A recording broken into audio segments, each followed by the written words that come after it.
Rabat Salé Kenitra est un must-see. La région offre un circuit touristique alliant histoire, nature, patrimoine, art, mais aussi vues panoramiques, jardins luxuriants, plages et animations. Dans cet épisode de Zoom Tourisme, nous partons à la redécouverte d'une région qui vaut le détour, qui regorge de trésors et où la nature a déployé tous ses talents. On commence par la première rubrique de cette émission, un récap des principaux chiffres du tourisme dans la région.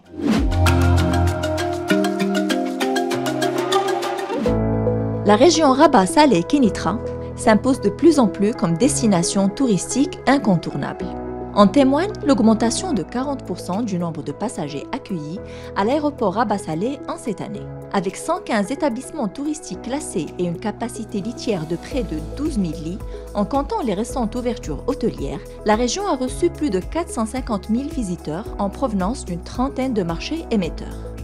À l'aéroport Rabat Salé, 7 compagnies aériennes opèrent quelques 115 vols à fréquence hebdomadaire. L'aéroport assure également 6 liaisons nationales pour connecter la capitale aux autres villes du pays.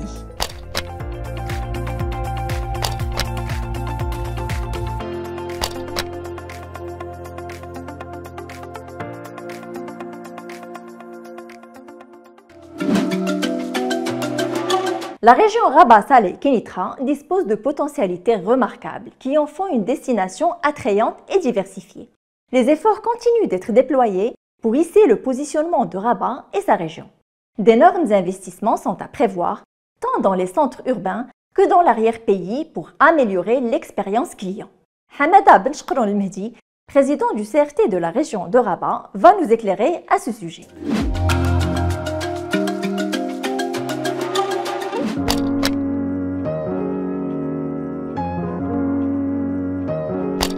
La région de Rabat Salé Kenitra a des atouts culturels et naturels.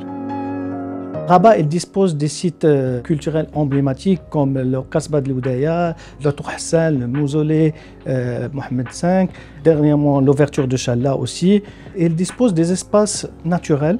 On a une belle côte de plage, on a des forêts, la Marmora, la plus grande forêt de Liège, l'arrière-pays de Rabat qui est important. Et en plus, Rabat il bénéficie d'une connectivité assez importante vers les villes européennes. Rabat aujourd'hui il accueille des événements d'envergure comme le Mawazin, le tournoi de Hassan II du golf et la finale de Longines de club équestre.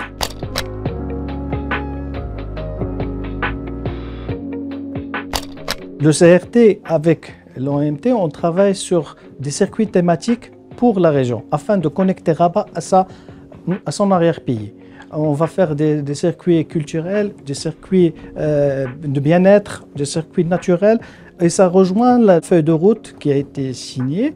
Grâce à des investissements importants dans la région de Rabat Salé Kenitra, le secteur touristique est vu comme un moteur de potentiel pour le développement de la région Rabat Salé Kenitra. Des projets structurants ont vu le jour à Rabat, le Grand Théâtre, la réhabilitation des médinas de Rabat et Salé. Ces projets-là visent à dynamiser le secteur et avec des investissements de plus de 850 millions de dirhams prévus d'ici 2026 pour 13 projets, créant ainsi des emplois et renforcent l'économie locale de la région.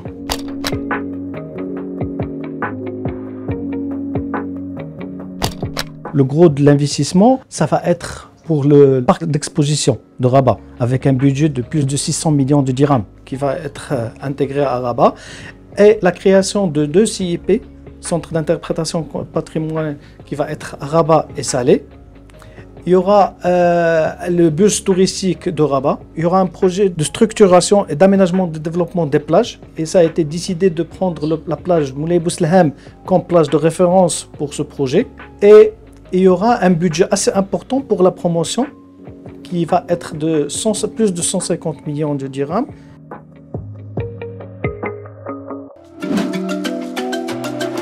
Rabat offre une expérience singulière.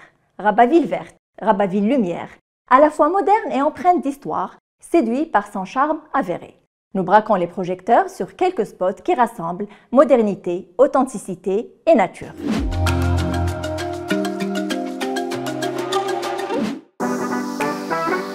Histoire, architecture, art, plage, nature. La région Rabat-Salé-Kénitra séduit sur bien des domaines, offrant aux visiteurs un voyage dans l'espace et le temps. Point départ, l'ancienne Médina de la ville lumière, dont certains sites sont classés patrimoine mondial de l'UNESCO. Souiqa, Souk Sebt, Derb el Fassi, Mellah, rue des Consuls, des ruelles où il fait bon vaguer entre couleurs vives et senteurs d'échoppes artisanales. Au bout de la Médina se dresse la Kasbah des Oudéas, avec son café mort qui offre une vue panoramique sur le fleuve Bourgreg. Sur les rives de ce oued séparant Rabat et Salé, on navigue entre histoire et modernité. La marina de Salé côtoie l'ancienne Médina de la ville corsaire, dont les remparts recèlent un trésor architectural ancré dans sa grande mosquée, son souk et sa médersa. Le théâtre royal de Rabat est un symbole du Maroc du XXIe siècle, tout comme l'est la majestueuse tour Mohamed VI. Celle-ci fait face au site archéologique du Chella, avec ses ruines romaines, ses tombeaux des Mérinides, mais aussi sa réserve protégée pour de nombreuses espèces d'oiseaux. La tour Mohamed VI fait face aussi à la tour Hassan, ce minaret de la plus grande mosquée de l'époque médiévale jamais terminée. Derrière ces colonnades, on trouve le mausolée Mohamed V, un chef-d'œuvre des techniques ancestrales des artisans marocains. Rabat est un musée à ciel ouvert, mais la capitale de la culture abrite aussi de nombreux musées, dont le grandiose musée Mohamed VI, le musée de la parure, celui de la photographie, le musée de l'histoire et des civilisations, ou encore, pour les plus fantaisistes, le musée de Banque el Maghrib, où défilent toutes les pièces de monnaie de ce Maroc vieux de plus de 2 millénaires, et le musée des poupées du monde. Rabat et sa région, c'est aussi des espaces verts à perte de vue, des jardins et des parcs qui éblouissent le touriste. Nuzhat Hassan, Parc Hassan II, les jardins d'essai ou encore les jardins botaniques s'imposent comme de véritables sanctuaires de la nature, abritant une incroyable diversité de plantes. Il y a aussi la forêt Hilton ou Ibn Sina, en plein cœur de Rabat, avec ses 56 hectares, et la forêt Marmora et ses chênes lièges, situés entre Salé et Kénitra, qui s'étend sur une superficie totale de 880 000 hectares.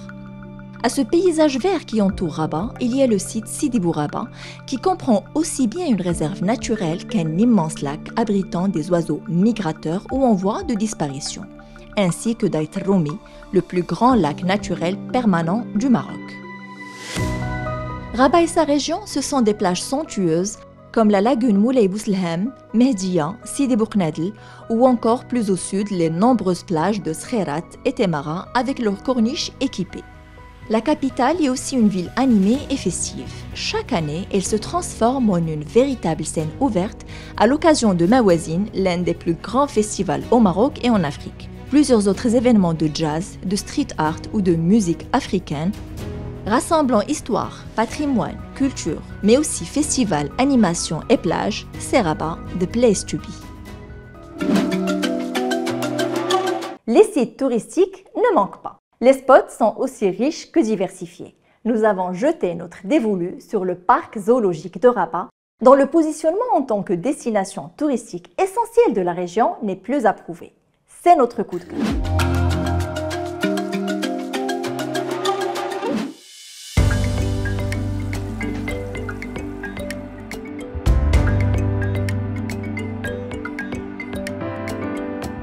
C'est un jardin zoologique nouvelle génération par son concept ouvert, également par sa manière de reproduire les habitats naturels des animaux pour qu'ils puissent s'adapter et pour qu'ils puissent se reproduire.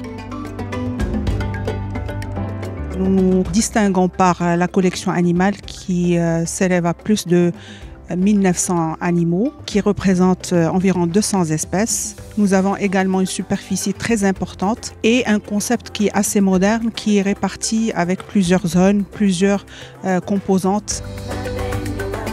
Le zoo a été conçu pour être une invitation vers une immersion totale dans le monde de la nature. D'emblée, le visiteur arrive pour être accueilli dans le parcours muséographique. Donc ce parcours retrace l'histoire des animaux préhistoriques depuis 2 500 000 ans au Maroc. Et ensuite, on arrive dans le continent africain avec ces 5 biozones différentes qui représentent les 5 écosystèmes, on va dire, emblématiques du continent africain.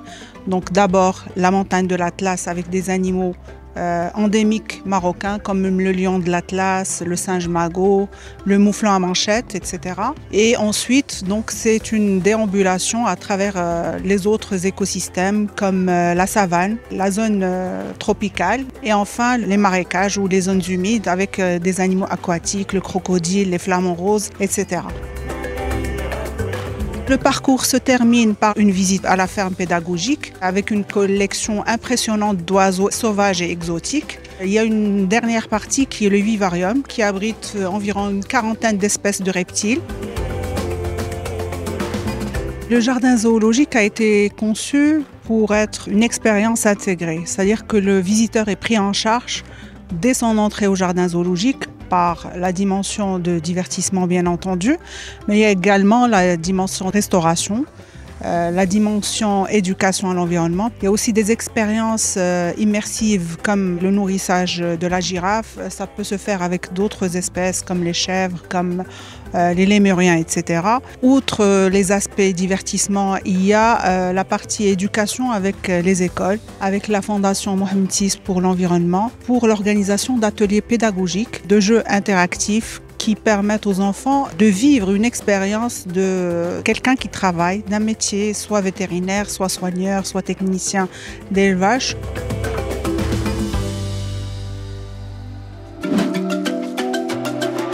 Vous l'aurez compris, la région de Rabat est une destination unique qui donne envie de découvrir et plus d'une fois. On vous donne rendez-vous bientôt pour un nouveau zoom sur une nouvelle destination, toujours plus riche en découvertes.